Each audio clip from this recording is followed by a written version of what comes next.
I'd like to begin. Yeah. Thank you for coming today. I'm John Hotchkiss from the magnificent town of Middleton. And perhaps we could start with you, sir, and go around the table and state your name. Who you represent, please. Name is Rick Healy, and I am representing the Rochester Planning Board and Strafford Regional Planning Committee. Thank you. Victoria Harmony Northwood. Paul Lockwood, New Hampshire TPS. Radnick, Wisconsin. Chris Parker, Dover.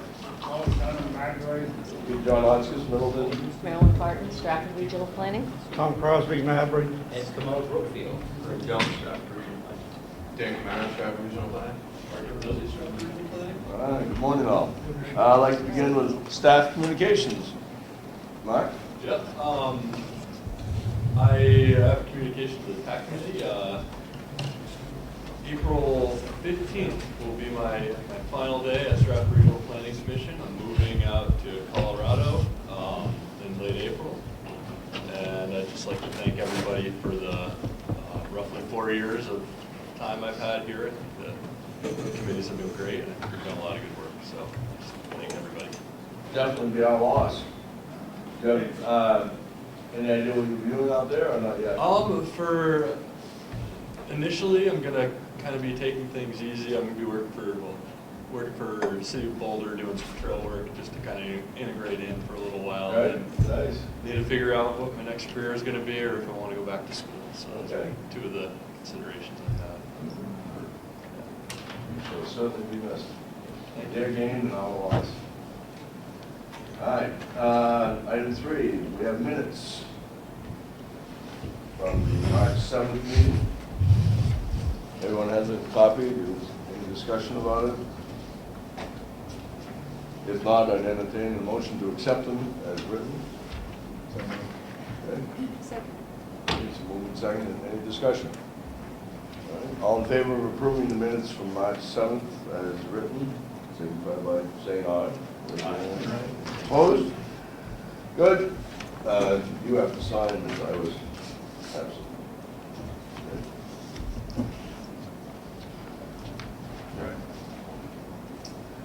Okay, moving along, we're on to item 4.1, Metropolitan Transportation Plan, Regional Master Plan Outreach. Mark and Don, please. Today's gonna be a little different format for the TAC meeting.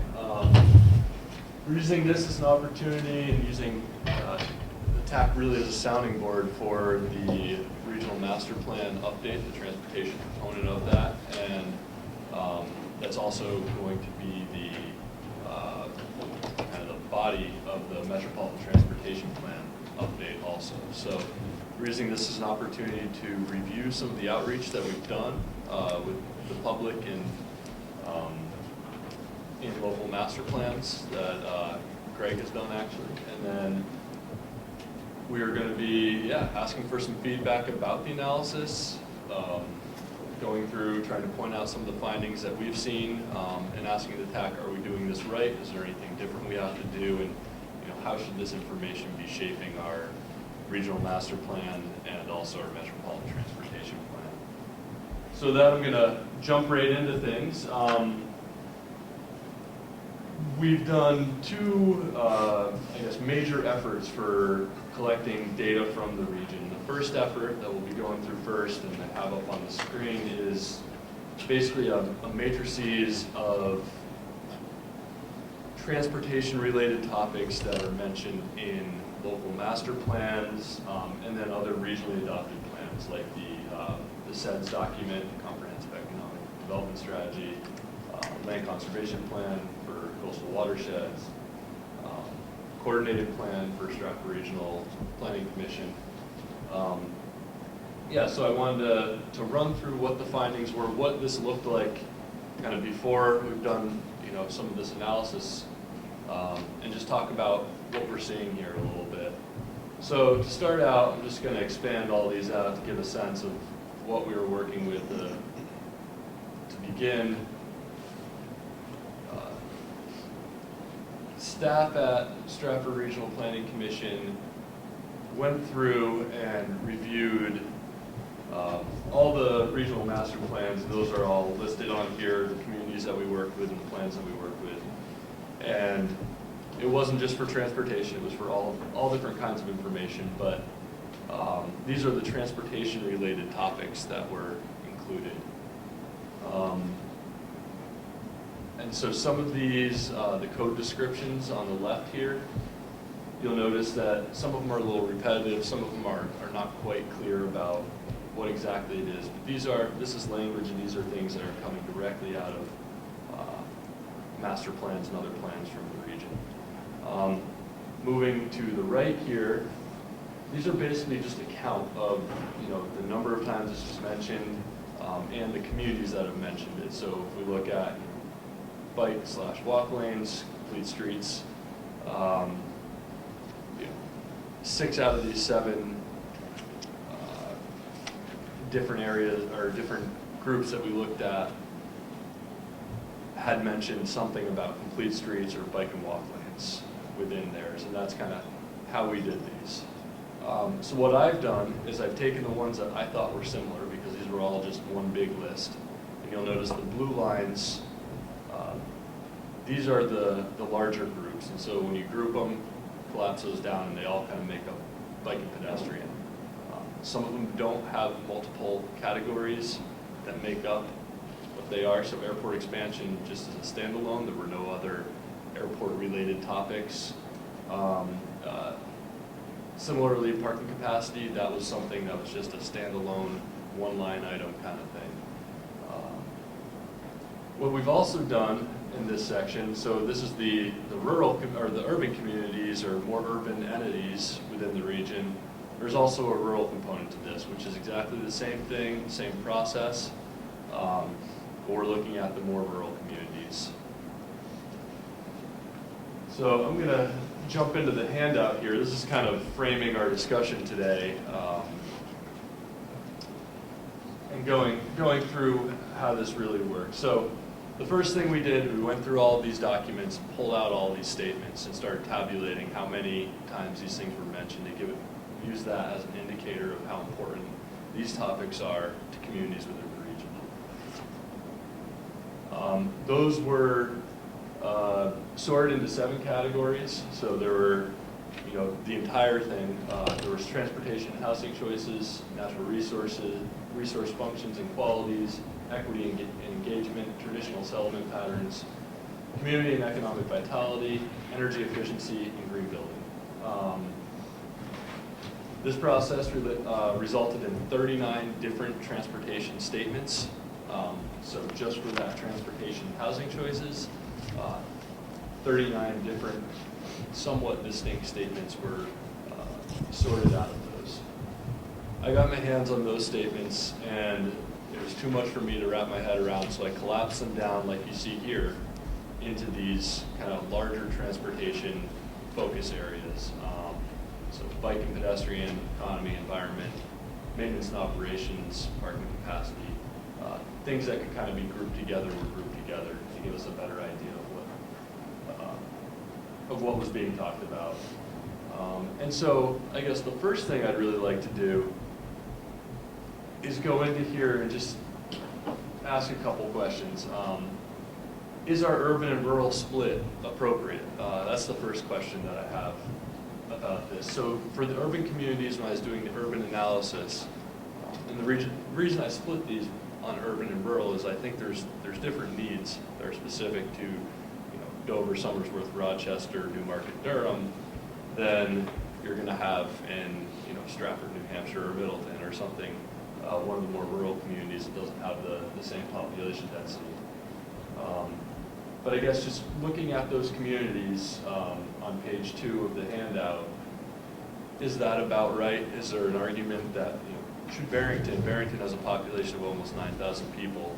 It's pretty dispersed. It's not terribly dense, but it also has a population that's about the same size as Newmarket. So are these splits right? Is there any, do we need to have any discussion about how that's broken down? I guess I put that right out there to TAC. What's your thought on it? This was my best shot at it as just a preliminary run through, and I'm pretty comfortable with this. I think because of density, that's one of the big things that separates the urban and rural.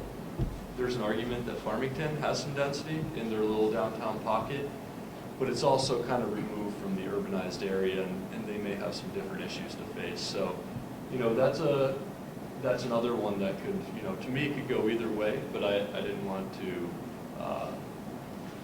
just, you know, assign things without providing any flexibility.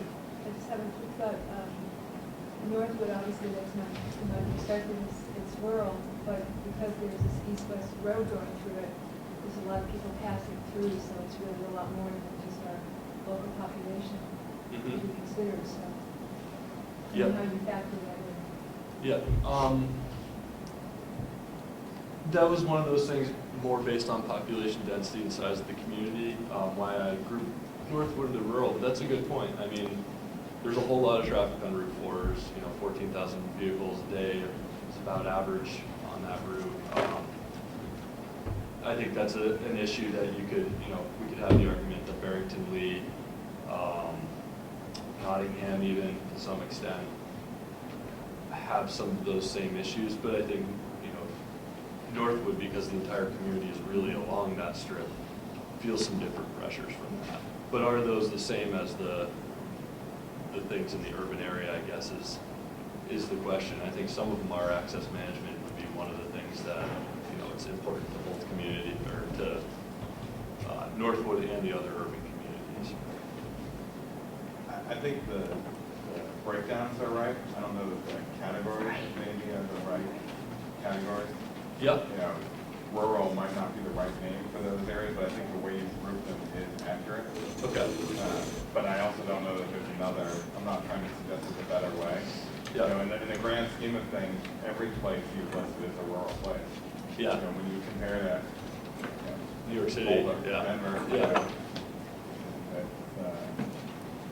a city of 31,000 people in another state, it's pretty productive. Yeah. It just happens to be in New Hampshire, that's a big place. Mm-hmm. So, Yeah. I guess I agree. My only concern would be if you use the terms urban and rural, they don't fall within the otherwise defined urban and rural areas. It may cause some confusion or those mean certain things in the transportation industry, and so Absolutely. Yeah. from a federal perspective, so we might want to be It's cognizant of. okay. I think those are good comments. I think that's helpful, and the distinction of urbanized to the census, and you know, which unfortunately is also linked to all of the funding, though it's not the intent of the census work. That's a point well taken. I'll look into that and do some thinking about what really what to call those. So I guess moving down, or I guess moving back up, because it kind of went out of order here, are the categories that I have here right. Airport expansion, I just kept it as is because that was the only transportation statement relating to airports. Within these categories, which are further down, further along in the handout, there's a breakdown of every single one of the main categories, I guess, starting on page 4. And you can see which transportation statements are included in those categories. Do we need to shift anything around? Are they pretty representative of what we're talking about?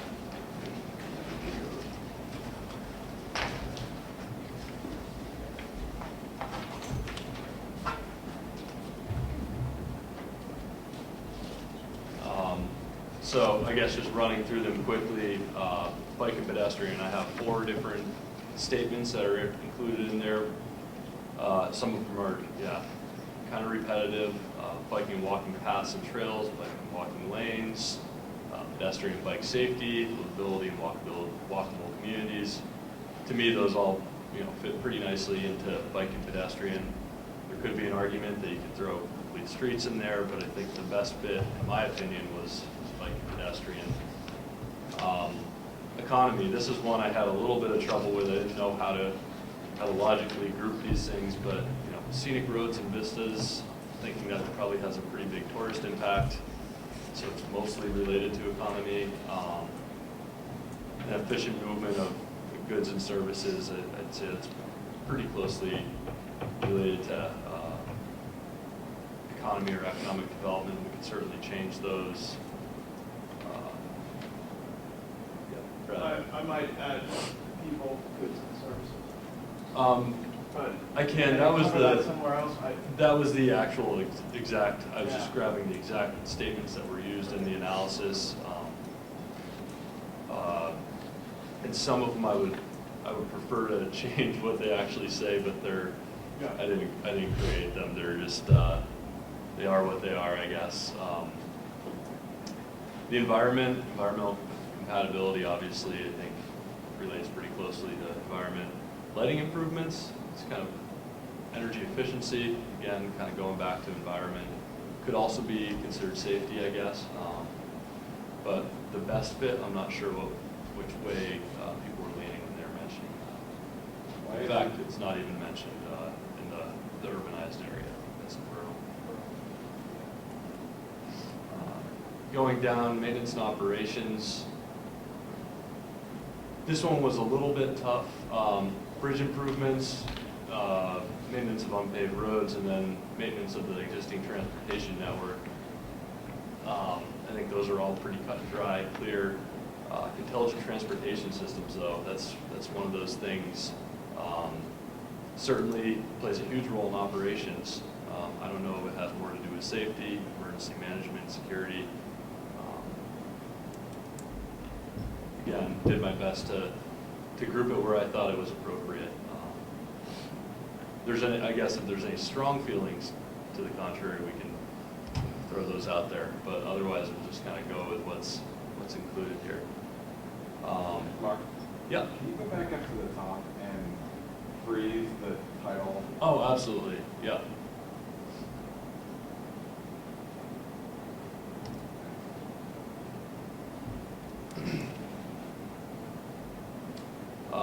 Parking capacity was a standalone, easy one.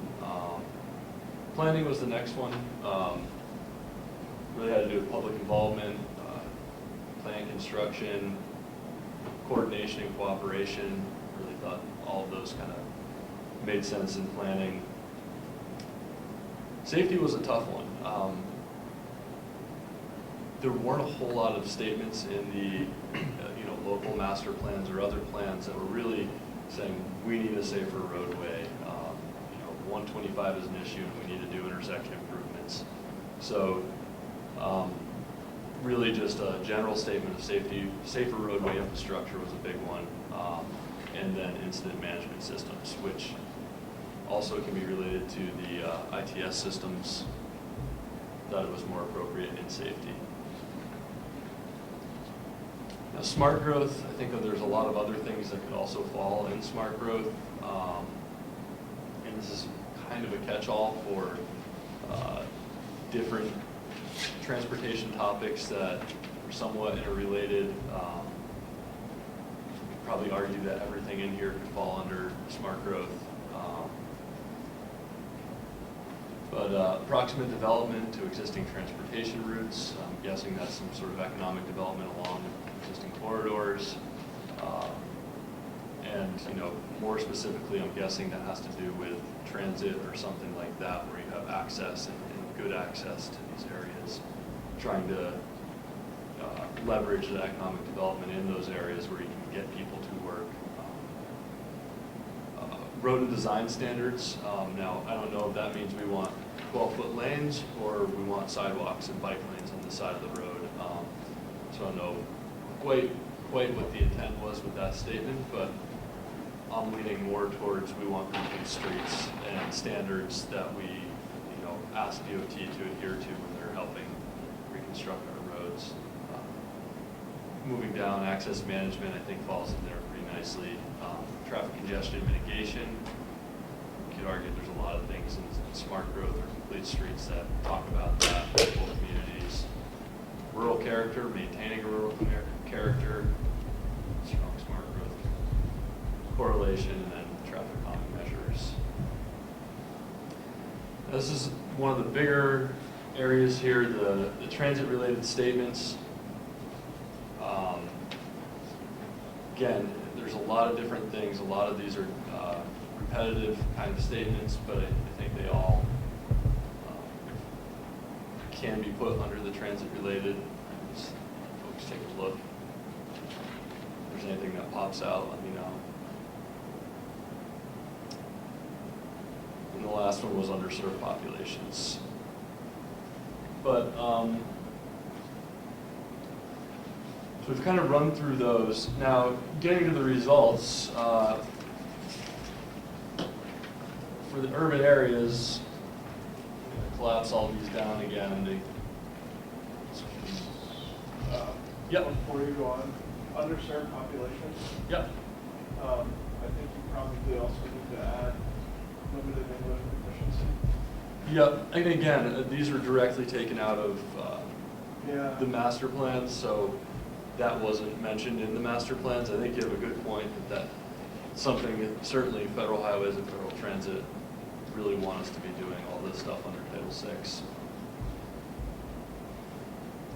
And something, you know, maybe a recommendation that we get from this is communities need to include something about this in their regional master plans as a recommendation to communities when they're updating plans. I know it's a heavy emphasis area for FTA. Yeah. Yeah, we had a pretty thorough discussion about that when they did our planning reviews.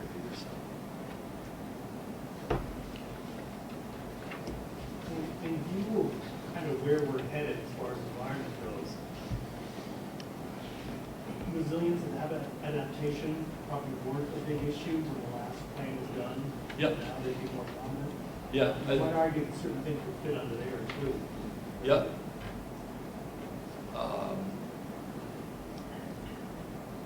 So maybe those are two of the recommendations that come out of our analysis here of the master plans, is communities need to be paying attention to this in their next update, or these are hot topics federally and nationwide.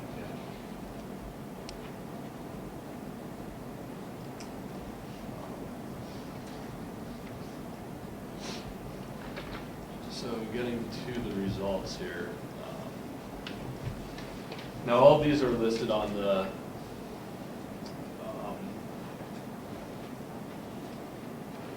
in the handout.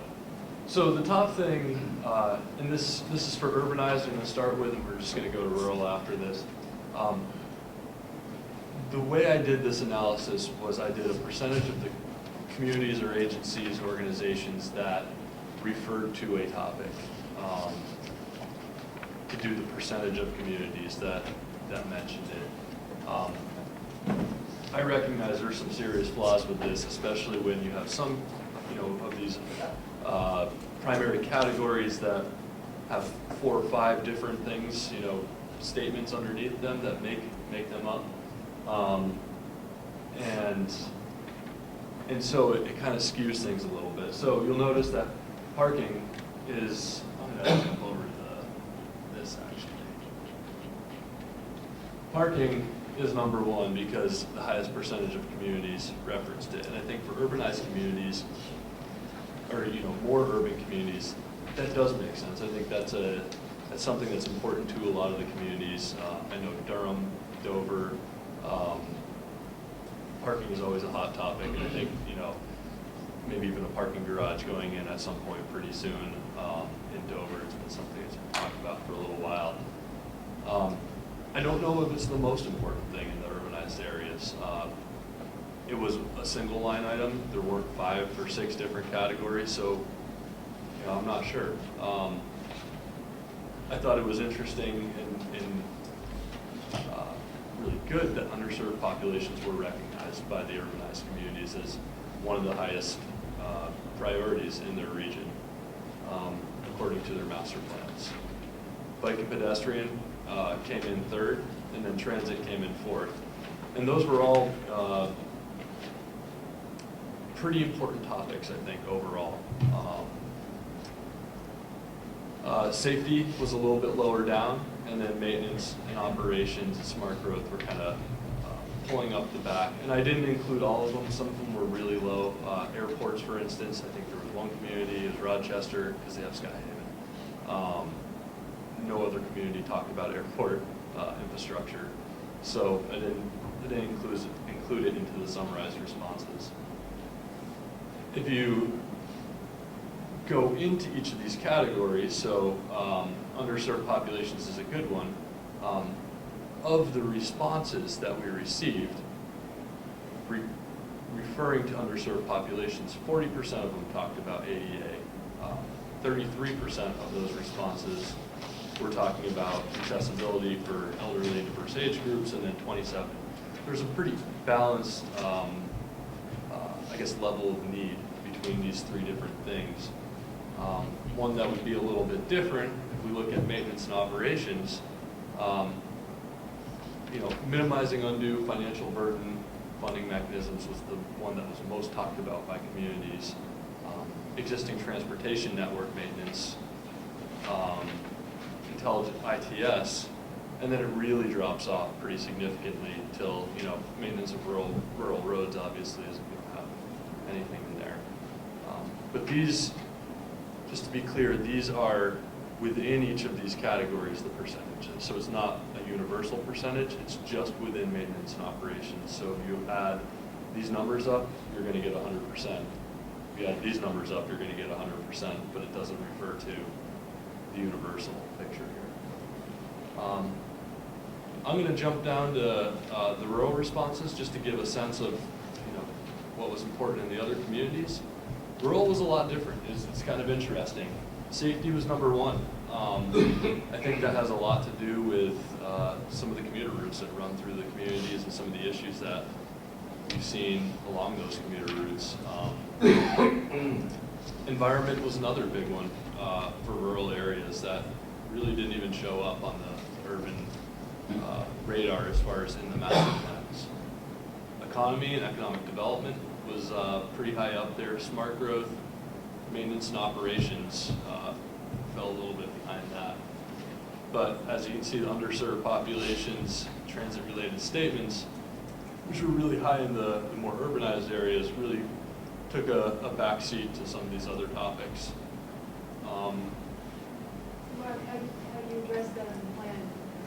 I think in the plan, what this says to me is that there's different priorities for different parts in the region, and those need to be recognized. And for our land use decisions, for which strategies we apply within the region, there's a difference between the different types of communities, and we need to.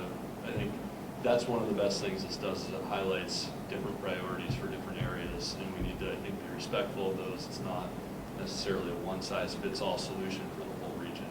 I agree with you on the one hand, but also I'm just looking through my very narrow list on underserved populations. It's really important that we acknowledge that is a problem that's going to get worse.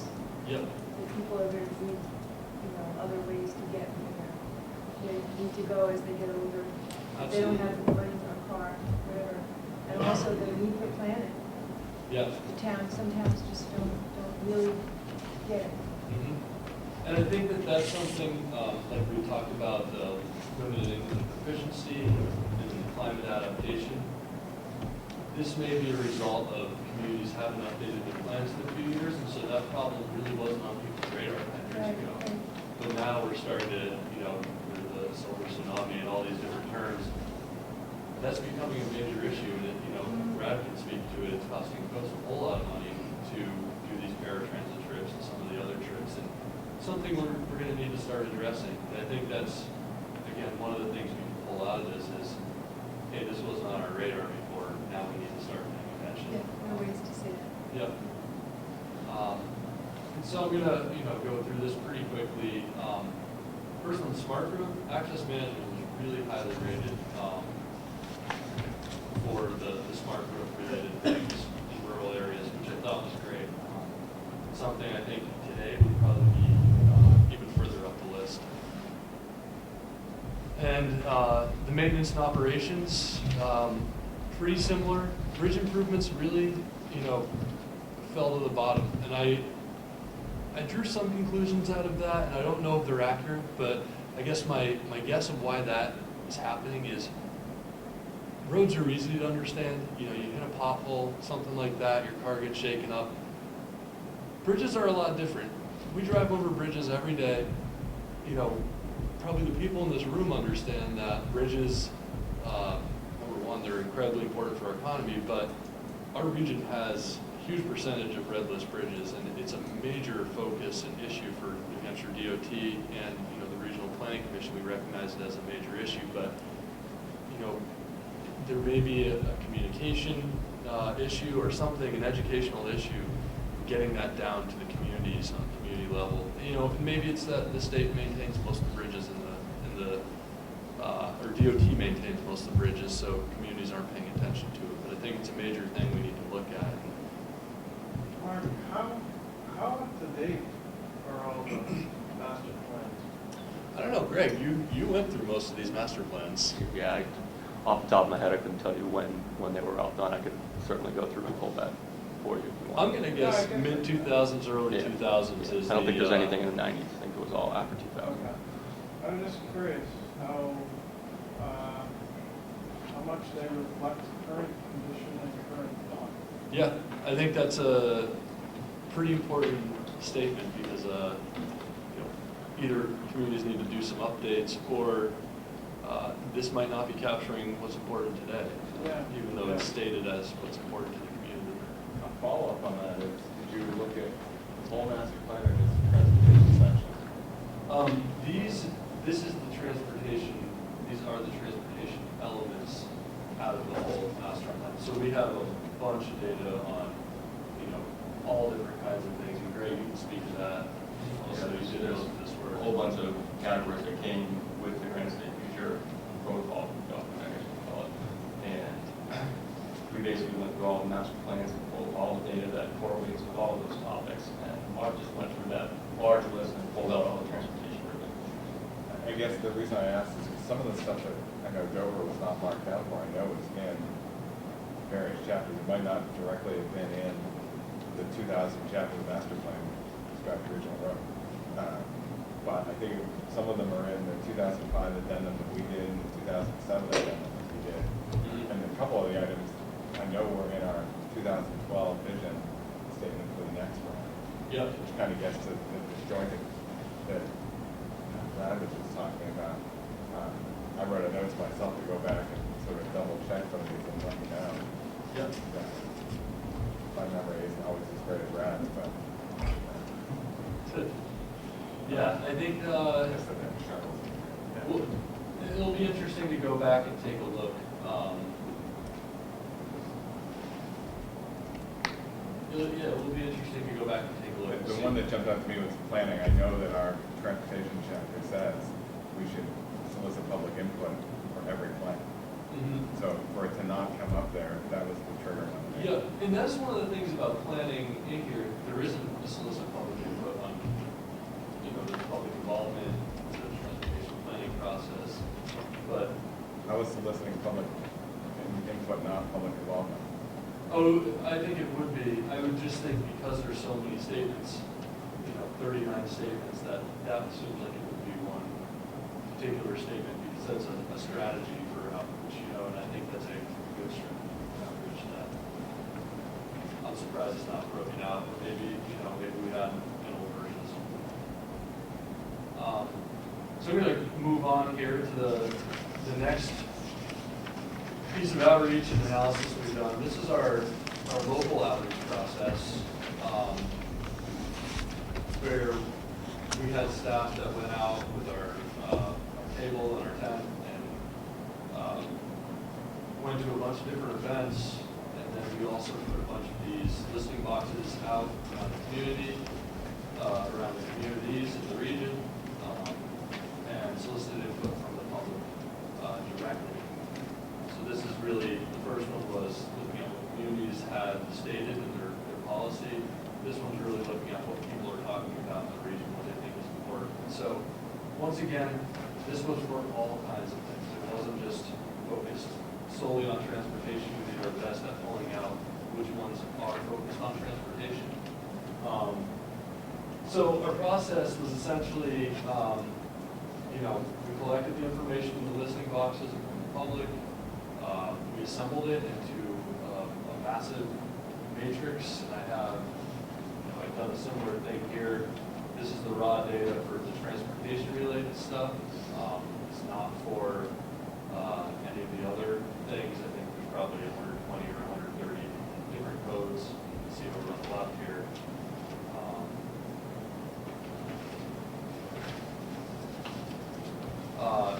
From that, I did a pretty similar process where I tried to group like things. There's a lot of different things on here. A lot of them are repetitive. These are statements from the public, so they weren't modified in any way, or modified much, I guess. And what we did was basically take a tally of people's positive reactions to certain things, their negative reactions to certain things. And I've also done a kind of composite score, giving an overall reaction about it, is it more positive than negative, just to get a sense of how we're doing with things, to help us understand which ones are most important. So going down, I'm just gonna run through this similar process. This one here, we grouped all these different things, maintenance and operations. We have a group of things here. Pedestrian and bicycle, there's a larger group.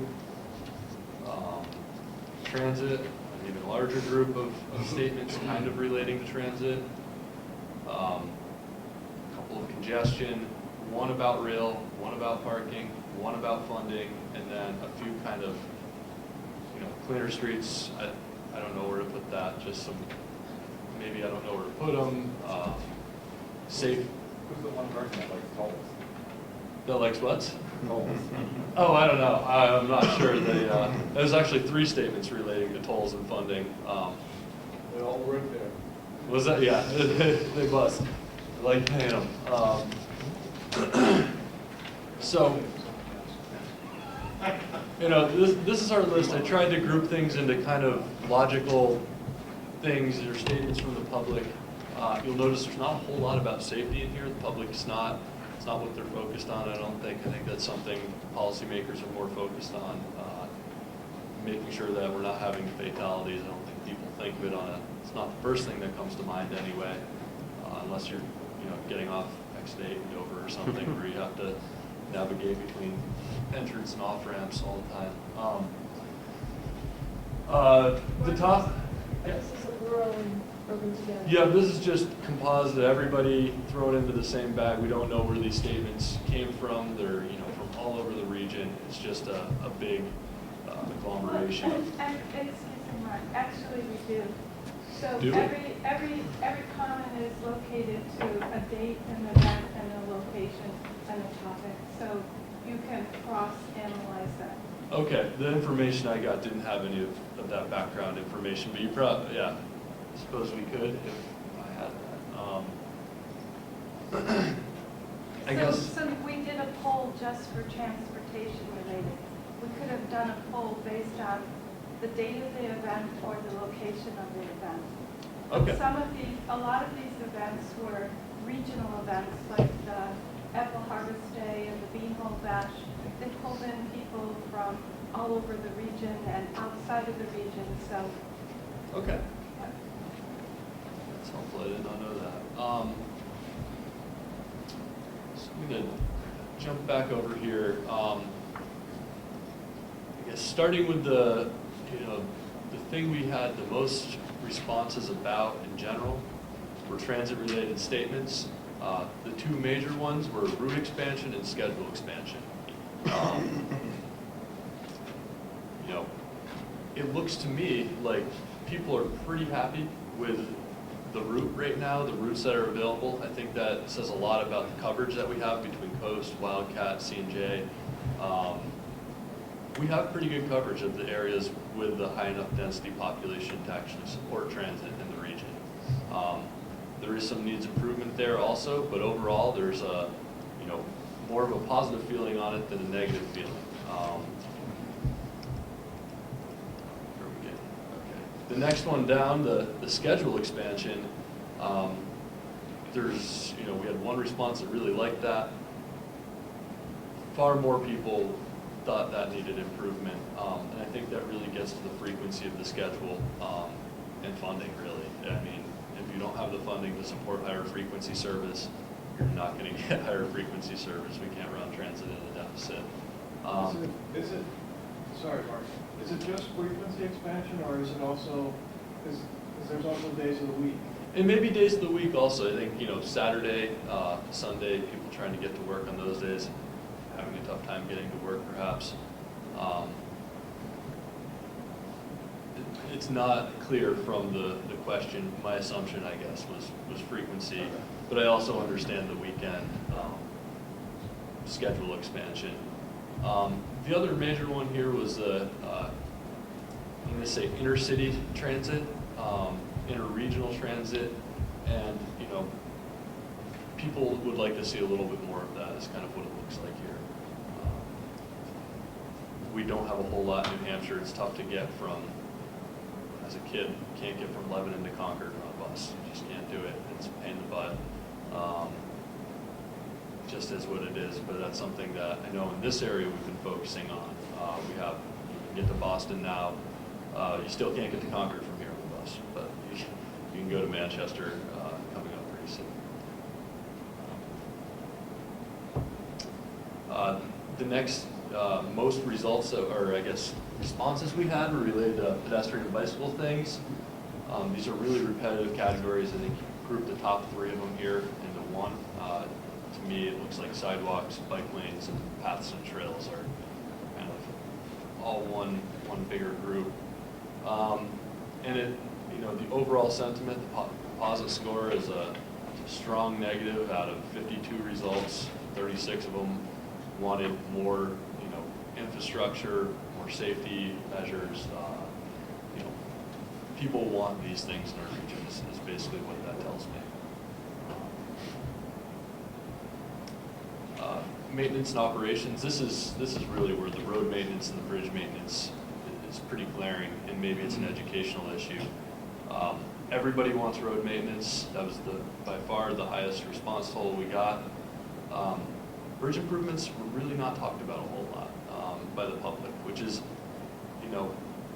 maybe again points to education about bridge condition, people not understanding the importance of our different elements of our infrastructure. It's easy to see those potholes in front of your house again, but understanding that bridge has a weight restriction and what that means for moving freight around. Maybe that's not something that the public understands so well. With the road maintenance, Yep. have you considered road maintenance and sidewalk maintenance? It's interesting that that's not even mentioned in any of the statements here. I don't even know if that's, maybe that's included, implied, I guess, in the pedestrian and bicycle, but yeah, that's not even in the maintenance statements that we heard. Here in Rochester, we have a lot of sidewalks. Yep. And it costs big to maintain these sidewalks, mostly plowing. Yeah. What we've done in the planning board is a lot of the new developments that come in. We make the roads wider, and we include the sidewalk as part of the road. So that when the plow comes through, to plow the road, they plow the sidewalk at the same time. Can they get the way up onto the sidewalk to do that? It's not up on the sidewalk. They widen the road. Oh, okay. So it's The like, road is about 5 feet, 6 feet wider, and it's striped. okay. That way bicycles can ride on sidewalks, as well as people can walk on Yep. the sides. I live on Railroad Avenue in Gwinnett. Yep. There's been a sidewalk there since I was Gwinnett. 90% of the people that walk by my house are on the road, not on the sidewalk. Yep.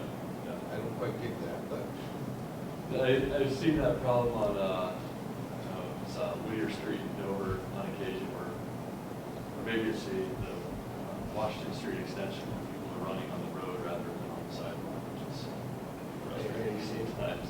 Me seeing that so often that we came up with a way of maintaining the sidewalks with only one vehicle.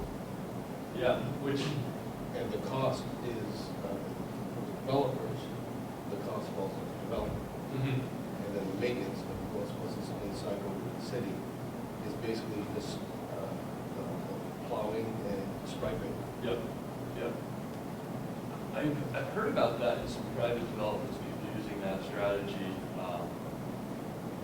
basically creating a bigger shoulder to, as a bike lane. The one concern I think that, from the federal highways, federal transit perspective, is the safety. Because that grade separation gives you safety on the sidewalk. Actually, it doesn't. It doesn't technically, No, really? Oh, it doesn't. The only way that would be considered safety is if the sidewalk was sitting above ground by 18 inches. huh, Other than that, most cars, when they hit a curb, Jump. blow out a tire and jump the curb. yeah, And the person driving the vehicle will have no control of the blowing tire at the same time. yeah, That's why a lot of places have turned into slope sidewalks. Because when a vehicle hits it, they'll bounce. Without blowing a tire, they can still maintain some control. But an 8-inch to a 6-inch curb will not stop a car. yeah, Unless they are pretty much parallel to the sidewalk. yeah. Huh. But that I got off of the DOT here in New Hampshire. I'm sorry, the, DOT here in New Hampshire wrote me a letter explaining why they use slope curves on the highways huh, instead of vertical. interesting, I didn't know that. That's maybe something we need to think about a little bit in the construction plan. I'd just like to remind you that we've got an exercise to do, and we Yeah. need to be conscious Yeah. of the time. Pretty close to done running through this stuff. Congestion, fewer statements about congestion.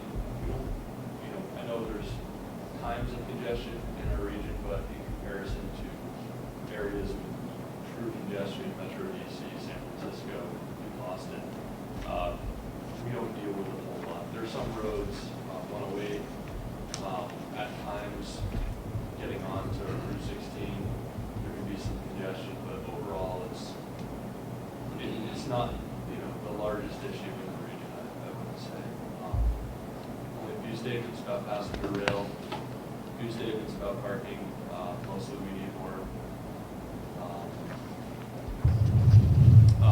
Funding, only 3 statements total, which to me really indicates the public has no clue about the funding situation that we're in as a state, and we need to do a better job of communicating that. And then again, we have kind of the other statements. Improved coastal access was something that 3 people liked it, 3 people didn't. Cleaner streets, and en route vehicle safety is really the only safety-related, major safety-related one. So we've been through most of the findings.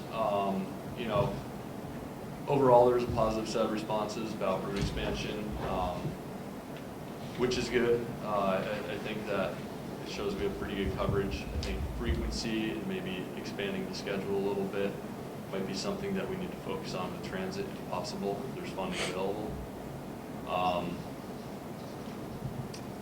The public wants more kind of livability improvements is something that I think is a takeaway and something that we need to talk about in our document. Road maintenance is more important than bridge maintenance is the sentiment that the public has. I don't think that's right exactly, and I think that that's an educational issue. Yeah, and there are a few other funding for transportation. Again, was only mentioned by 3 people as an educational issue. Some of the questions we had, and I'll let folks just answer these on their own. If you want to give them back to us, we can use those as some feedback. That'd be helpful. Are on that last page. So that's basically the analysis we've done so far. If you have any recommendations for if you need to do a different way of analysis, a better job, split things up differently, we'd love to hear that. Anything we can do better would be really helpful.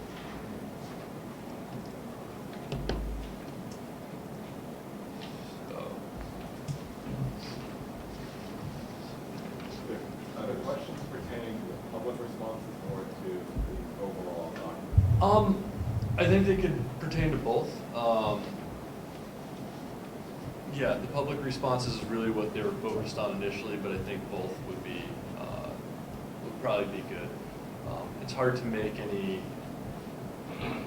recommendations about people's plans. I think communities are responsible for writing their own plans, so I wouldn't want to tell them how to write their plan, but I think it is important to at least highlight some of the things from those plans that we need to focus on, or that we could help communities identify as things that they need to focus on. So I guess the next part of this, we were just going to go over a couple of things. The smart growth principles. More than anything, I'd like to just kind of let people understand, or help people understand where they can find information about these principles. These are principles that are part of the Sustainable Communities Initiative, EPA, HUD, DOT partnership. They're using smart growth. It's required in our plan to at least cite these principles. So running through them, we're going to run through those. Oh yeah, we also have a handout for folks. But basically, the principles, mixing land uses to achieve better places to live. I think that that's something that's recognized more recently, that these mono land uses, all commercial, all residential groups, all these different things, you're really separating, where people live, from the services they need, from their jobs, and it creates a lot of travel. It creates environmental issues. So if you mix these land uses, people can work where they live.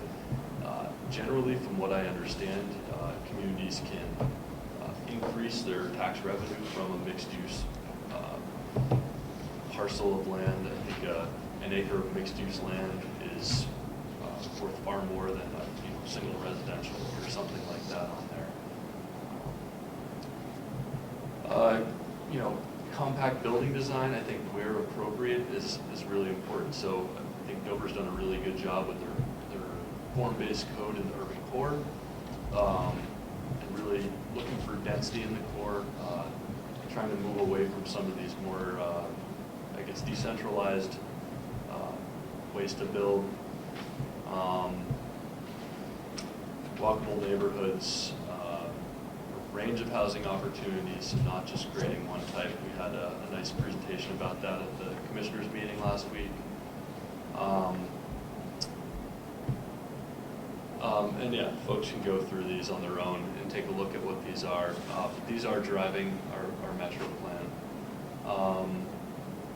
And then the next one that we just wanted to just kind of run through before getting into our exercise are the federal planning factors, and we've kind of modified these a little bit. There's 7 or 8 of them total. And these are, guiding principles for federal highway and federal transit.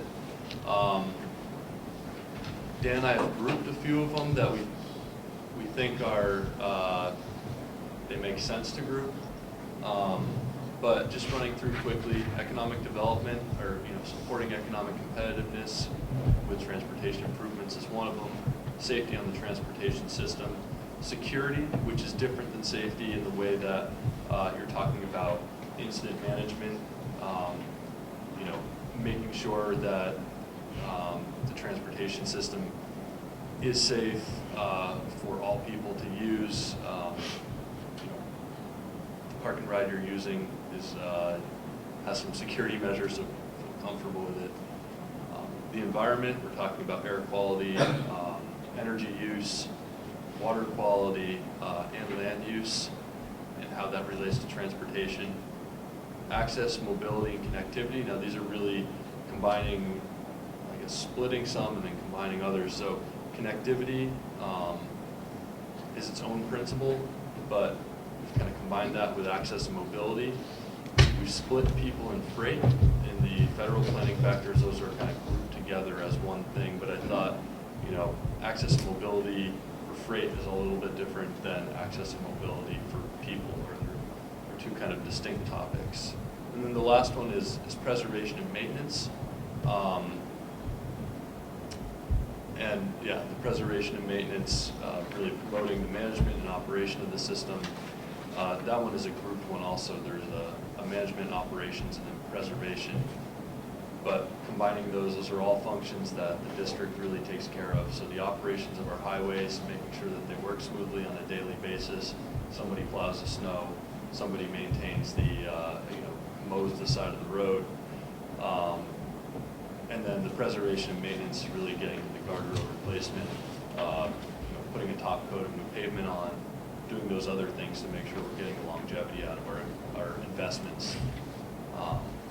And so these are the planning factors that we're going to be using for our exercise that we're doing with everybody. We are going to be going through and basically using New Hampshire DOT's decision lens process. Dan and I have worked pretty hard to basically take the entire decision lens and turn it into an Excel file, and it's called the analytical hierarchy process. It is something that was created in somebody's school, and actually I meant to print out the information for folks, but there's a distinct process. Just give you a quick look at what we're talking about.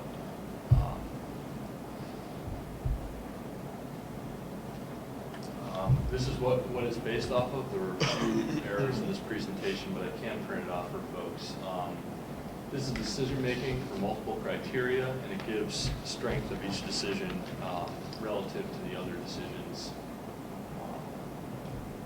I am going to run through this thing very quickly because it's pretty technical. This is what we're looking at as a structure. It's what decision lens uses in the background. It's tough to see. Basically what we're doing is we're scoring each thing in a pairwise decision-making process on a scale of 1 through 9. What we've done here is we have our scale of 1 through 9 at the bottom. One's more important, up to 4, up to 5, and less important, and then equal. And the correlating numbers on the clickers are going to be below that. So basically, we use these numbers to plug into a table.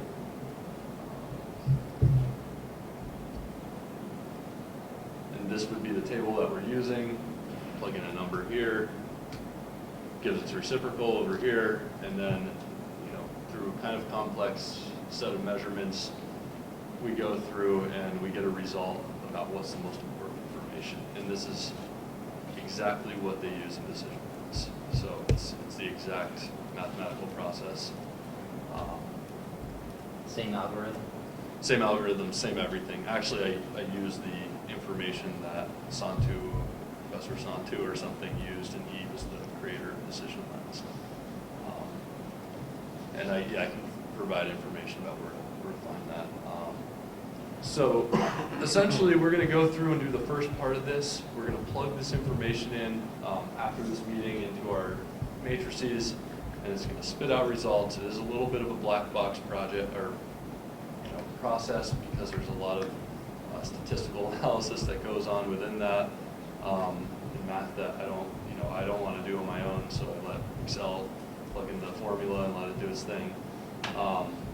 And it's going to produce some results for us, and we'll get those results back to everybody. But this is really to help us understand, out of these planning factors that we just briefly ran through and that are in front of you on the sheet, which ones are the most important to the region. And hopefully we'll have a few discussions about, what is safety, what is the environment, and, which is more important in the transportation system and why, and then we'll be able to move pretty quickly through these. And ultimately we'll have what the priorities are for the region of these planning factors, and it'll help us with the process. What do you do with this information? This information is going to help drive our construction of the document, what to focus on, what's important to the region, how important is it to the region. So the way this works with these clickers, there's numbers 1 through 9 on them. Dan, do you know how many we have out there right now?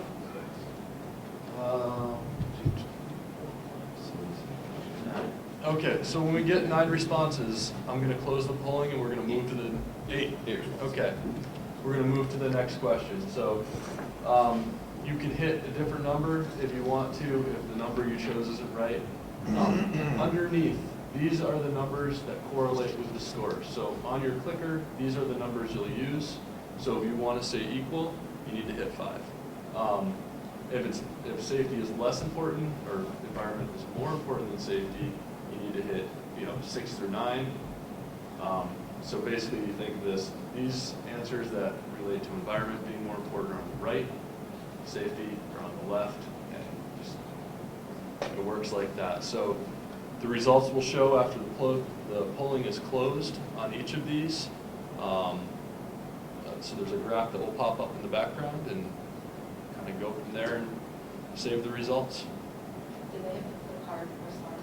You have to give a pretty good click. I'll know that at the top, there's a little thing that says responses. If there aren't 8 responses, I know that somebody hasn't clicked in, and everybody should just click again until we get them all. That's the best way to do it. So using these plans. Barb, could you read it through, so safety is more important than environment, so you would click 1, Yeah. 2, 3, or 4. Yeah, so Safety is less important than environment, you would click 6, 7, 8, 9. and so these numbers here, also 2, 3, 4, 5 on either side, that's how much more important it is. So if safety is completely important and environment is not important at all, you would hit 5. If they're kind of closer together, maybe you hit 2 or 3.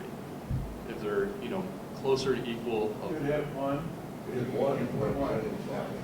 if they're equal, you'd Yeah, hit. the bottom one, oh, you show them. Yeah, if they're equal, so this, you have a really strong conviction that safety is incredibly important in this particular example you hit 1 to correlate with this 5. It's a little bit confusing in that way. If you think environment is way more important, you hit a 9 over here. If safety is more important, but not that much more important, maybe you hit a 4, and it'll say 2 instead. So as long as we can keep those straight, it's just level of how much more important is it is basically that scale, the difference between the 2 and the 5. So it's a range. And so we can try it out, and if we're having issues, we can reset it and go back and start the slide again. But all right, so is safety more important than environment? So safety would be, fixing those intersections, pedestrian safety, all those different things. Environment is keeping things, I guess green, keeping the air quality good, or water quality good. So where are we at with in relation to the transportation system? Where are we at, or what do you think? Where do you think, as far as these 2 topics, What's more important? which one is more important to you? On how well things go. Yeah. Yeah, begin. Go for it.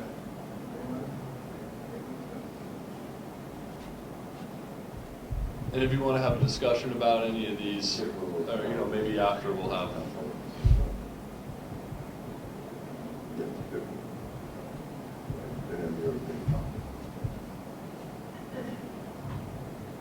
Safety is absolutely important.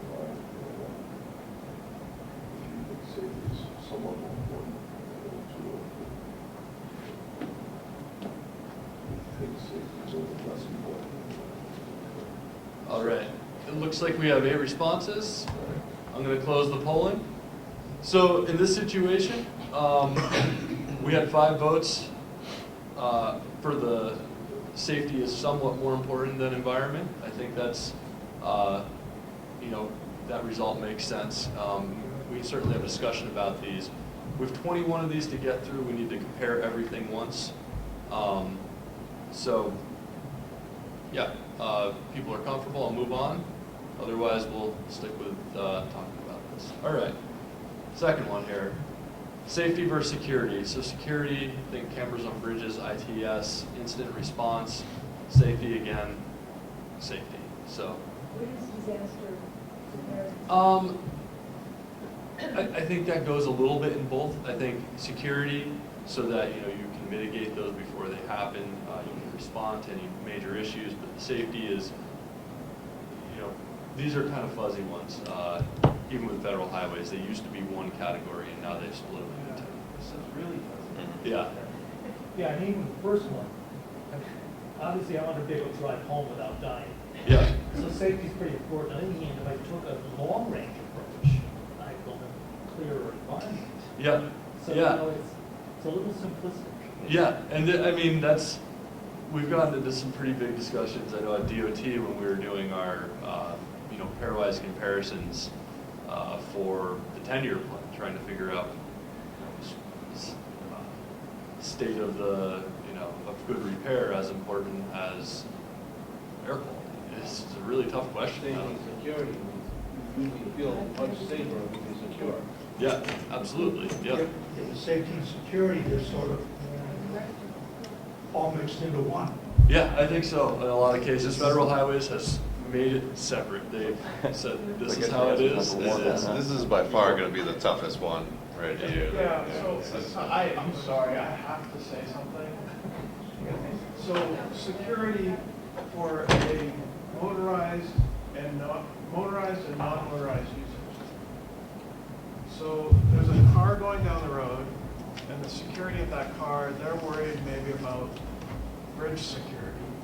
Yep. And then there's the security of a transit rider who's maybe worried that there's enough security mechanisms on the bus so that they don't feel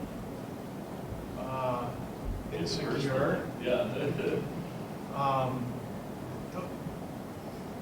They're very, so I have to say, for a transit user, you might answer very differently than you might as somebody driving down the road. Yeah. So, and that isn't really illustrated in the single bullet about security. So just throwing that out there. I think it's always interesting to have discussion about it too, because there are all these different nuances that are.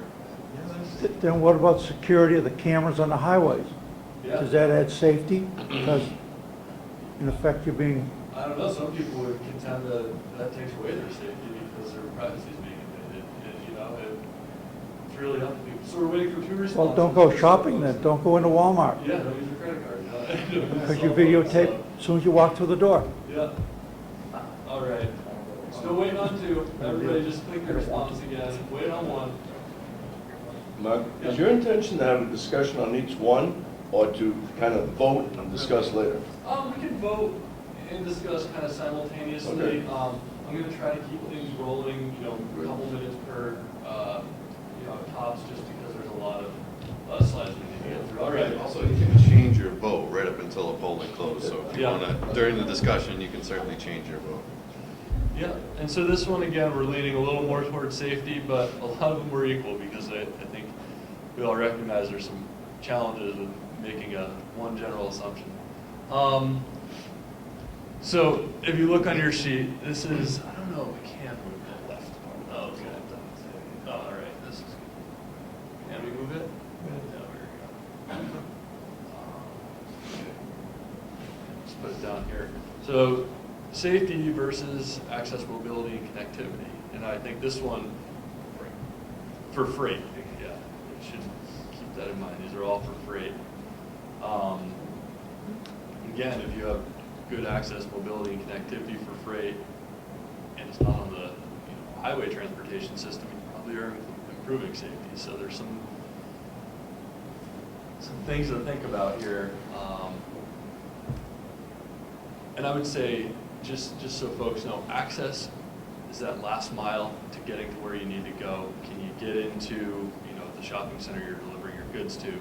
Mobility is your ability to make the trip efficiently. So do you have a 95? Do you have a Route 16? Do you have a railroad that you can utilize to get from here to there, rather than that last mile kind of idea? Then connectivity is really connectivity between modes. Do you need to make a transition from rail to truck for that last mile?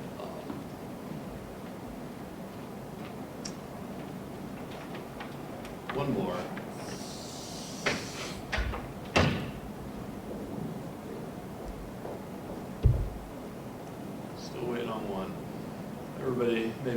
just hits that again. These aren't the most responsive receivers here. If it clicks green, it went like, Should have, yeah. No. Can't hurt to press it multiple times though, so if you just click away, there we go. There we go. All right. So this one, again, pretty much in the middle, maybe a little bit more towards safety. And so you'll notice the first time around here, safety is going to be compared against everything, and then we're going to be just shifting over and doing fewer comparisons each time. So safety versus the access, mobility, and connectivity for people. So now we're talking about transit accessibility, having a personal automobile, having sidewalks, having all these other things. And again, you can contend that having these things enhances safety.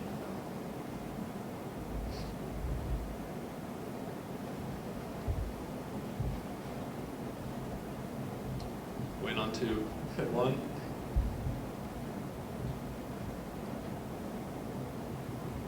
All right, got it. So again, more on the safety side here. Safety and economic development, or enhancing global and economic competitiveness, local economic competitiveness, productivity, efficiency, safety.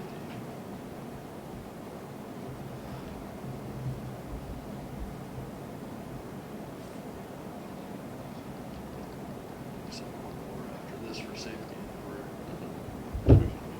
All right, all later in. All right. Safety, preservation, and maintenance.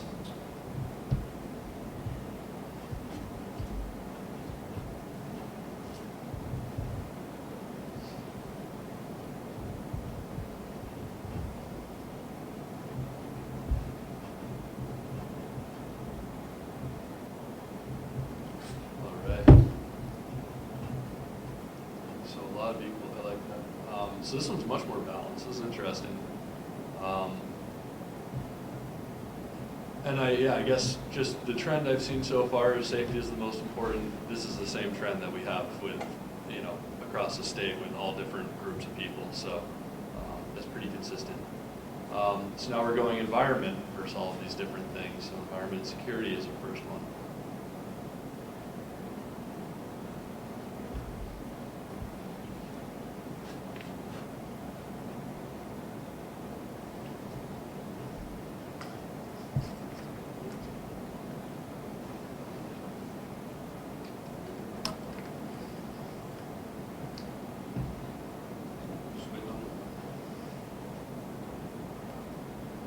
There it is.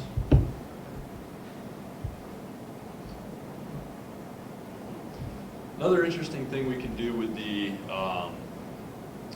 analytical hierarchy process, we can see how consistent people have been in their ratings. So not only do we get their final score, but if people were wildly inconsistent, like in one situation this was more important than this, and then the next time it was the other way around, or we can capture that in our information and see how consistent our group's been. By clicker number. We could do it probably by clicker number if we sorted those out, but the final analytical decision lens process would tell us as a group how consistent has our group been in our answers. Yeah. So environment, access, mobility, connectivity for freight.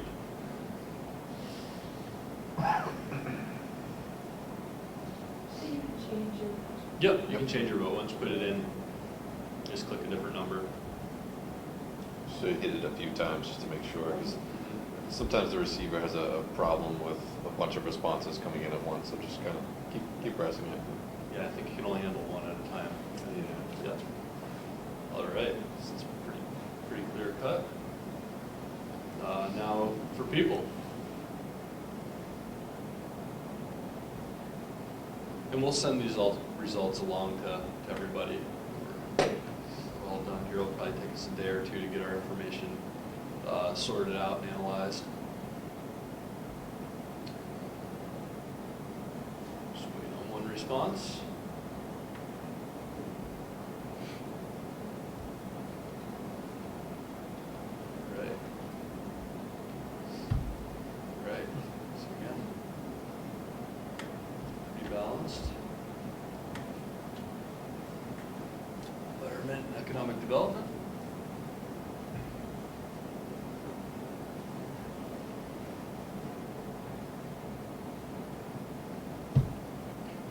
So I think of projects like the Exit 10 would be a supporting economic development and economic competitiveness.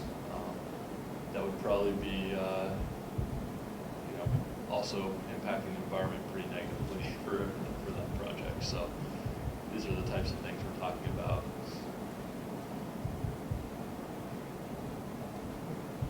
Right. Strong, more important. So environment, preservation, and maintenance. Preservation and maintenance would probably help the environment in the long term because you're not having to rip up the road quite as much if you're maintaining it, not have that impact on the stream that you're building a bridge over as often if you're doing better maintenance.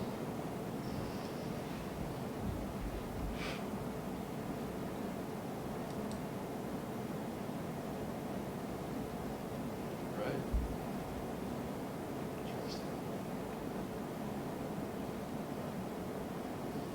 Security. There's access, mobility, and connectivity for freight.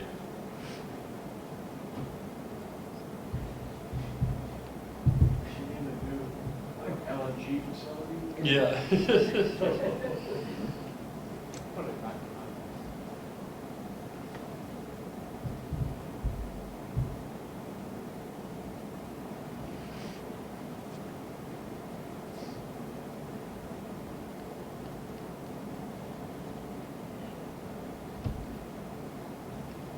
Right. Right down the middle on that one. Security, access, mobility, and connectivity for people.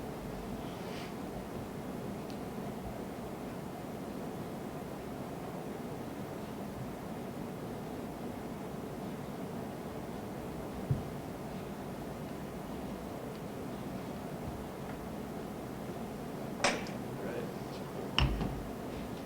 Right down the middle.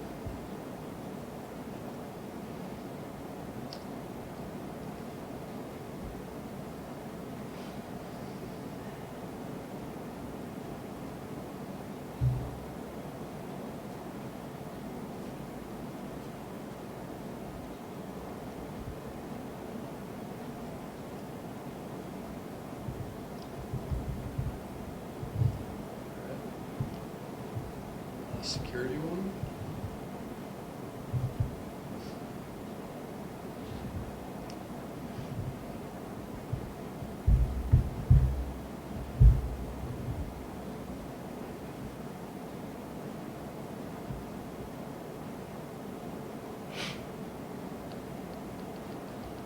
Okay.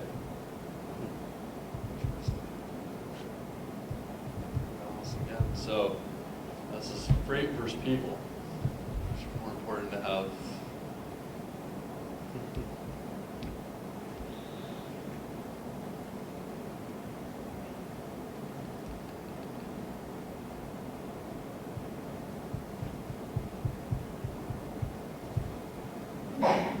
Question? I think we had Bob Jack.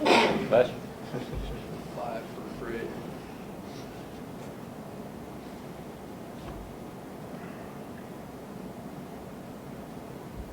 Right. Remove that.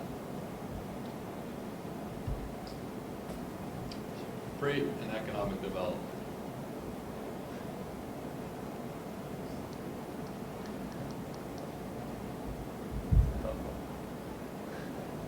Yeah, we're both connected in a lot of ways.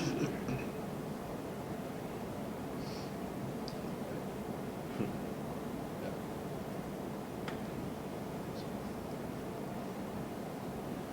Great, preservation maintenance.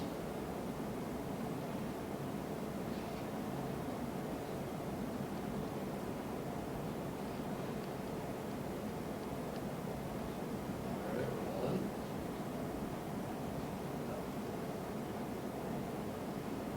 So people and economic development.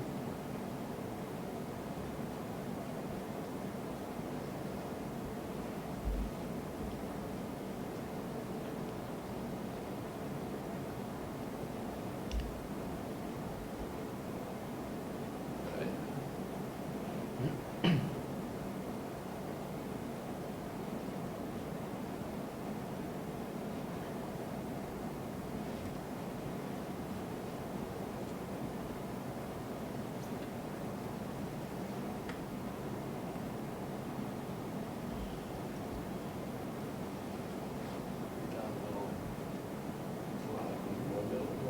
So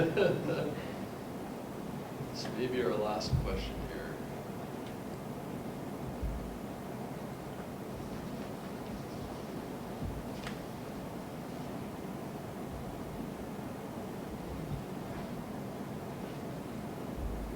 All right, we have Mullen. Conservation maintenance over economic development. All right.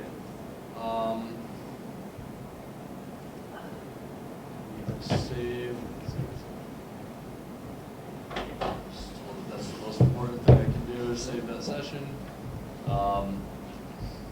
Yeah, so I think I can generate a quick report from that session.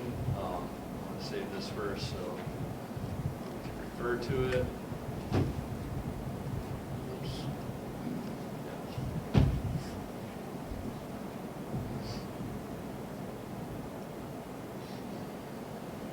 Reports.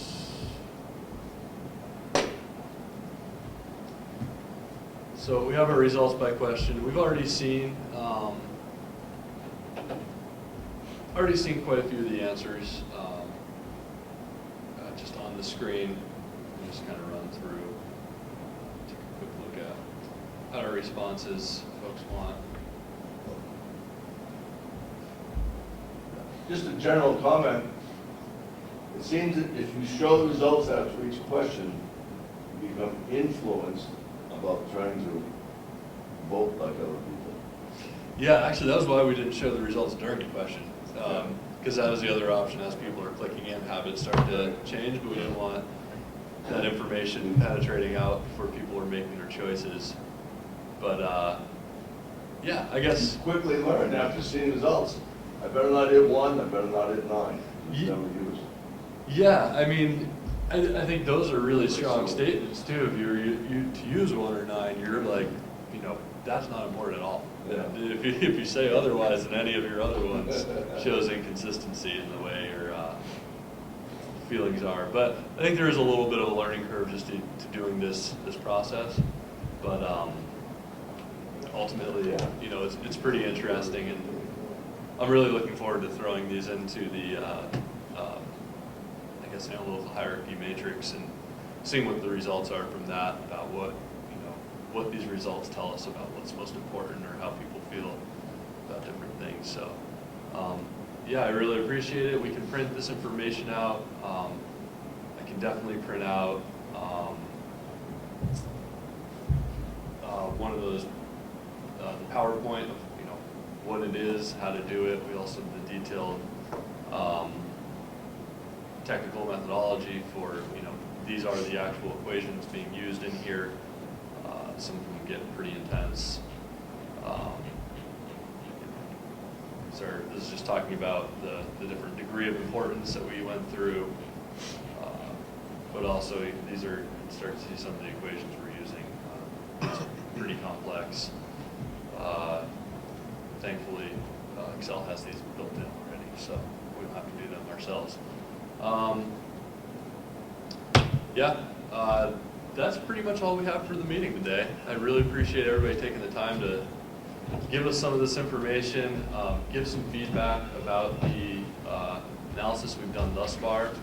I think there's some valuable comments we got out of that. If there's anything else that comes to mind, please shoot an email to me or Dan or Greg, just with any of the comments you have about what we've been doing. And yeah, that's about it. Mark, let me ask, now, so when we use these to prioritize a project, the problem I always had, and I never understood decision on, if there's a project that, say, satisfies a number of criteria, say a roundabout, that improves its security, its safety, it's good for the environment, it increases mobility, blah, blah, blah.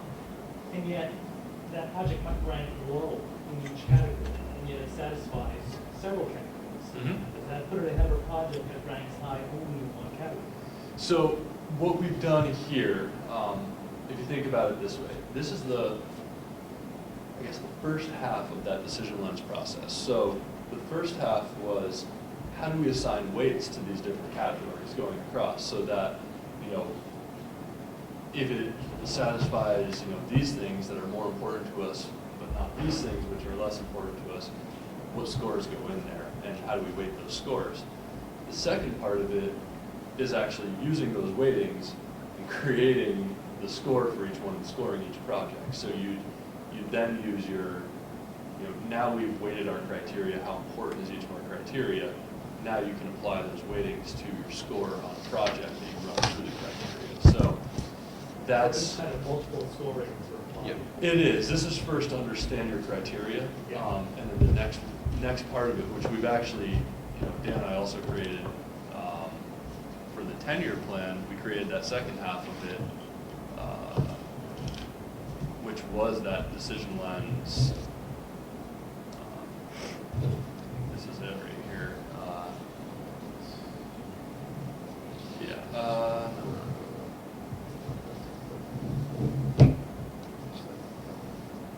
Yeah, we created this, which is this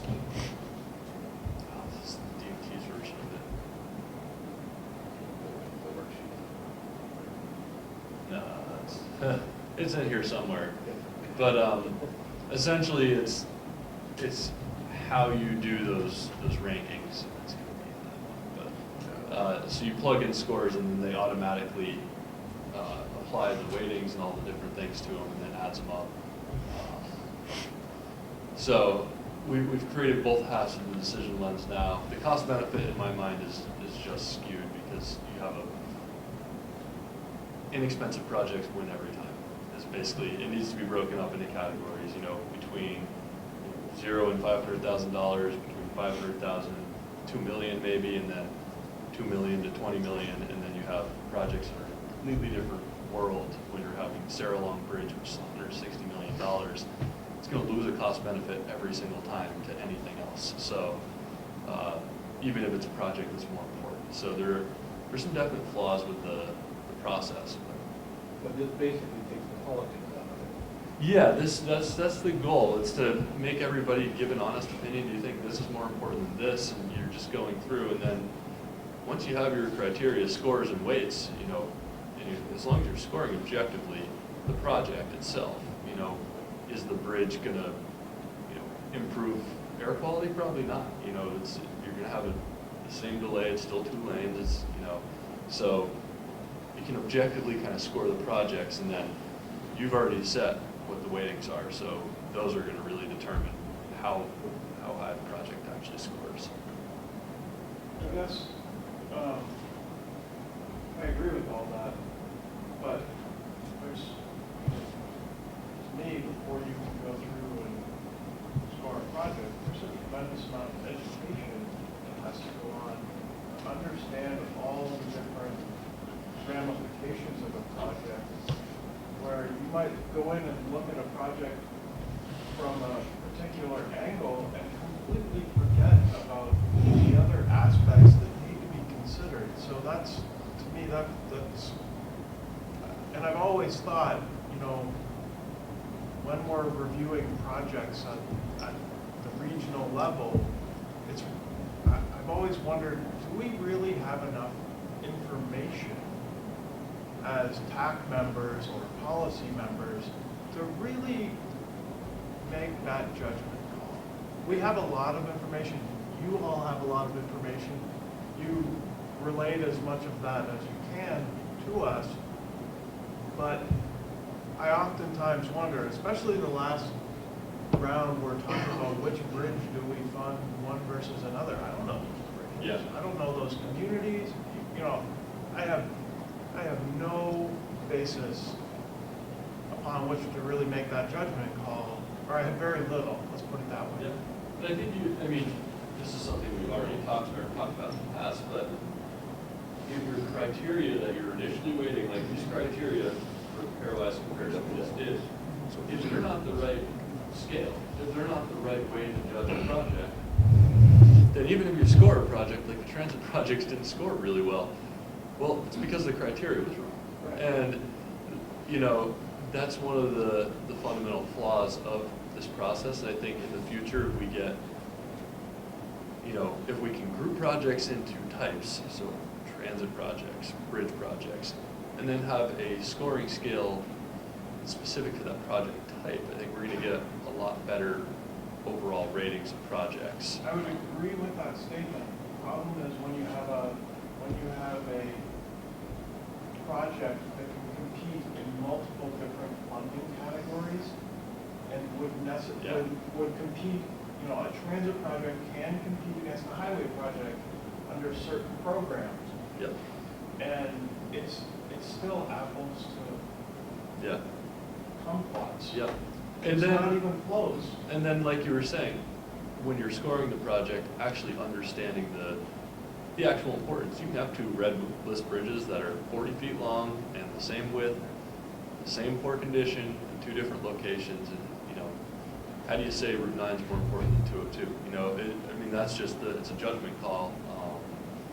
They're both about the same traffic volume. You know, you have all these different factors that you try to separate the 2, but ultimately, you know, I guess local knowledge is really important when you're scoring projects and doing these things. And, you know, there's certainly some flaws with the system. I think we're moving towards a better way of doing things than we have, I guess, in the past. But at the same time, you need big data to do these analysis and to get a really precise, accurate one. And I don't think we're there yet with all the data, and I don't think we've resolved the meaning of a lot of the data. I think designing the right analysis tools is so important. You can have all the data you want. If you don't analyze it the right way, you're not getting good feedback from the information. But the way we've done things in the past has been based on local knowledge, has been based on shooting from the hip, from, you know, to some extent from DOT. We want this project. It's politically driven. It's this, it's that. It's not based on reality. And I think moving closer towards reality, but there's still an awful lot to figure out before we're going to have that nailed down in a way that everybody's happy with, everybody's comfortable with. So. Don't take it the wrong way. Oh, no. Moving in the right direction, but I think, you know. I think it's important to point out the flaws and not just say everything's gravy now, everybody's happy with that. So. You're right, education is really the key to it. Yeah. To the whole thing. Because technically speaking, any statistics or analysis can be influenced by the question. Yeah. How it's presented. You can make it go any way you want if you ask the question the right way. Mm-hmm. So making it a bipartisan question is really tricky. Yeah, non-biased question, something that doesn't influence people in the first place is tough. Education is the point. You got that Yep. Okay. All Thank right. you. I think we're up to project updates. Do we have any updates for the next community we want to talk about? Somebody's removing snow shovels. I don't think we mentioned it, but Ready Rides, the new volunteer driver program in Northwood and all the other communities around Northwood that I can't remember. Thank you for mentioning. Is up and running, doing well, and actually just voted to expand to include the neighboring communities of Madbury, Lee, Durham, and Newmarket. And so these are all contiguous communities, and it's creating kind of a nice broader network, and has expanded based on interest expressed by those neighboring communities.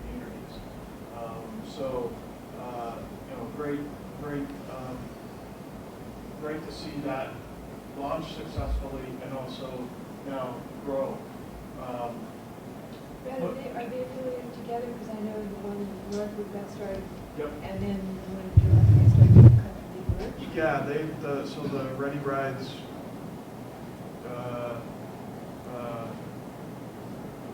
board, Yeah. it's not an organization, but the board, not yet, voted to incorporate those other towns into Ready Rides. So there was some discussion about whether or not they exist separately, but Yeah. they voted to coexist. Also, I sent out an email to our board that closed yesterday. We made some national, we we made a national article. There's a new group formed by Community Transportation Association of America, CTAA. It's the Small Urban Network called SUN. And one of the things the Small Urban Network is really focused in on is how capital funding for bus and bus-related facilities dramatically changed with MAP 21. And it was cut by almost 60%, I think. And so they asked for properties across the country to provide input on how that will impact them. And we provided that input as part of a legislative outreach effort. We gave them some information of our fleet, which is right around 35 vehicles. 33% are beyond what the federal government defines as the useful life. That doesn't mean they're not usable anymore, but it's beyond the useful life. For a heavy-duty bus, that's either 10 or 12 years, 250 or 400,000 miles. The miles I might be off on, but we can replace a bus, so a heavy-duty bus, about $400,000 a piece. We have the funding to replace one of those every 4 to 5 years if we don't spend any more money on our operating budget over the course of those 4 or 5 years, which we of course know is not going to happen. So, you know, that on that sort of replacement cycle, we cannot preserve and maintain. And so we provided that sort of information. I mean, we have vehicles in our fleet that are 19 years old. That's many hundreds of thousands of miles over what the federal government would define as the useful life, and at least 7 years beyond that. You would not know that they were 19-year-old vehicles, but you know, those are the things we have to do to you know, manage what little funding we are getting, particularly moving forward. So, And here you got Farmington had a vote. Yeah. Oh yes. Thank you. Farmington. So Farmington, the budget committee and the select board had voted not to include us in their operating budget for 2014. And we talked with the town about that, advised them how we were going to move forward. Given that reality, that vote that was not, the vote was taken, it has to go to town meeting. So we surveyed our passengers. We did, we tried to do a press release to educate voters in the town about what the facts were of the situation. They took a vote. We're not included in the budget. Here's how important this is to our riders. There was an emergency select board meeting held a couple days before the town meeting. I gave a presentation to the select board. They weren't happy with what they thought was one-sided presentation by Coast. And our lack of attendance at any meetings that we weren't informed about adequately. So, you know, we had a give and take on that.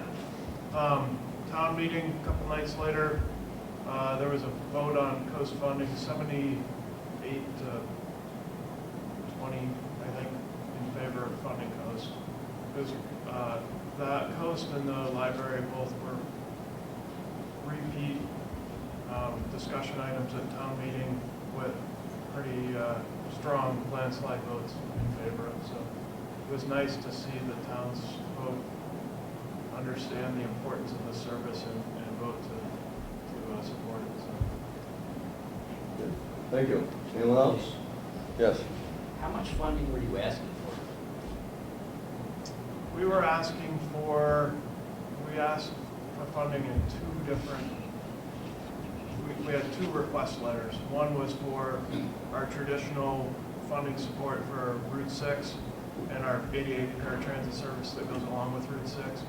That was just under $22,000. Then we asked for $689 in support of our North Bus service.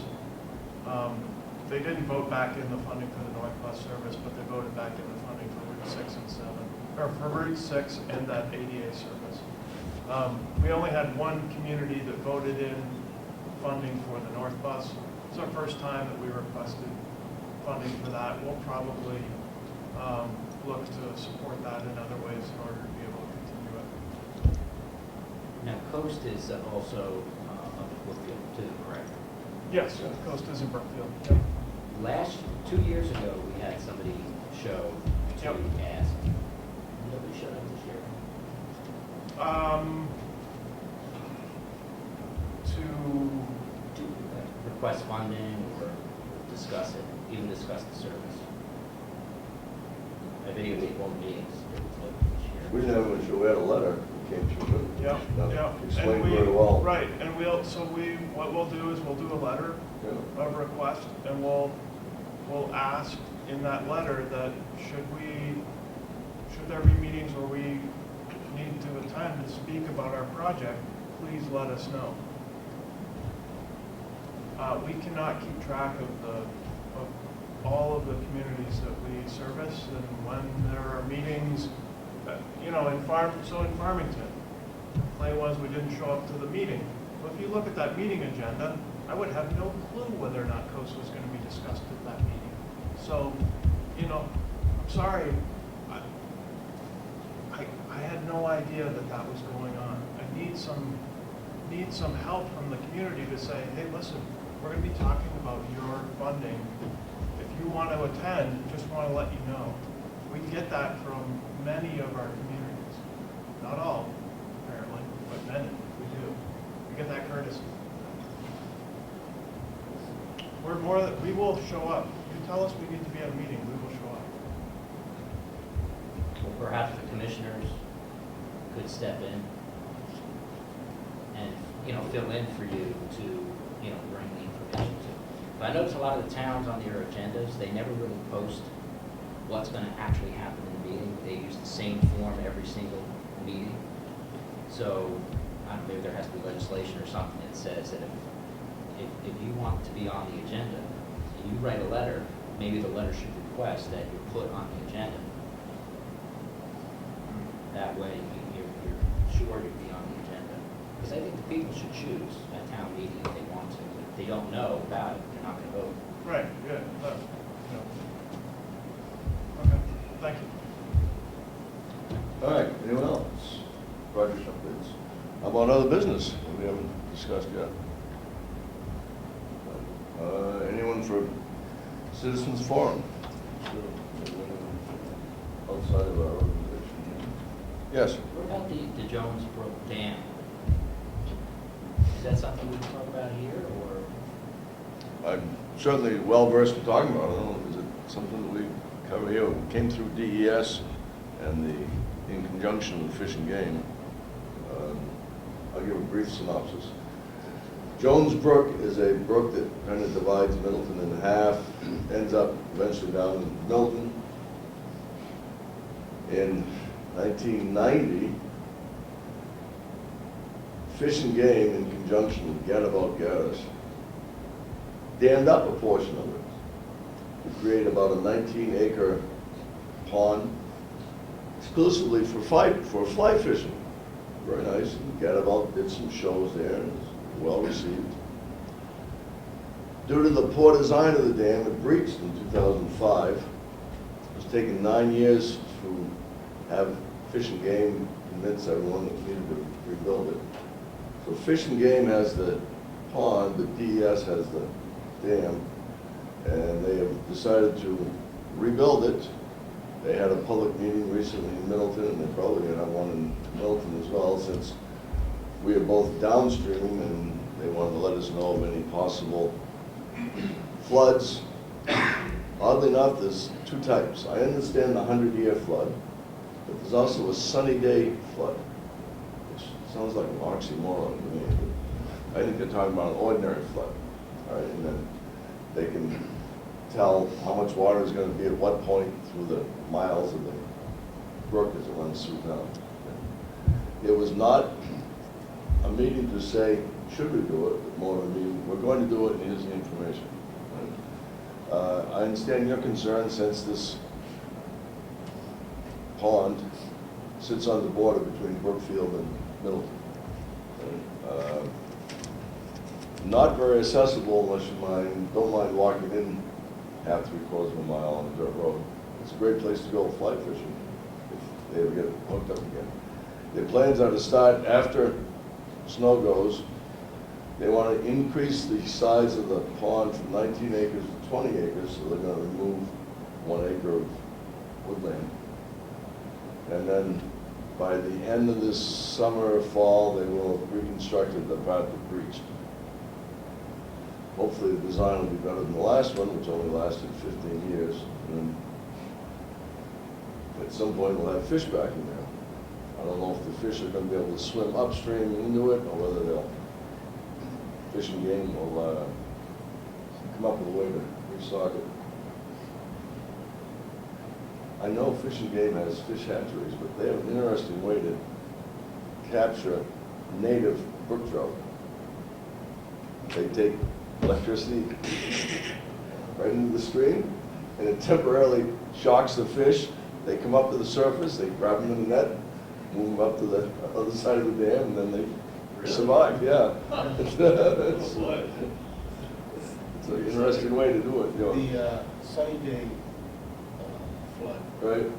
I think that's in reference to what they would consider a controlled flood, where they would allow only a certain amount of water, although will flood some lands. Yeah. But Although it's to prevent a catastrophic flood. This- a 100-day flood. dam has ability to flow through the center pipe. They also have a spillway, but there's no valves to control. It's all strictly by how high the water gets. But you're right. If it gets high enough, it not only will go into the pipe, but if it really gets high, it goes down the spillway, and that causes more water to go down. Yeah. I'm right in Warren, and there are 2 dams. One that's some 200 plus years old, and with all the other dams in Rochester, that's the only one that didn't fail. But then it also has a beach at the very base of it that has caused no issues at all. And they're not even sure how long it's been there, the reach. But they call that a natural spill. Interesting that I think the mood throughout the state of New Hampshire is fewer dams are better. Yes. And interesting that they're rebuilding this one. Forget about Gladys. Gladys would be happy. Is that all state funding, or is it? I'm going to say yes. I can say with some certainty that it's not Middleton funding, okay? And I rather doubt that it's Brookfield funding, so it's some other pocket. I think it's DES. Although Fish and Game might be involved as well. As emergency management director, my big concern was who's going to look at this dam to make sure it doesn't breach again? And they assured me that DES and Fish and Game will. I think I'll take a look at it once in a while too. Is it surrounded by conservation land, or? Yeah, it's part of the Ellis Hatch area, which is predominantly in Brookfield.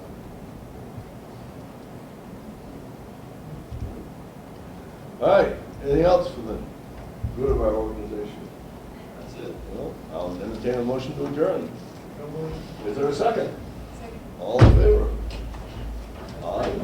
Okay, thank you.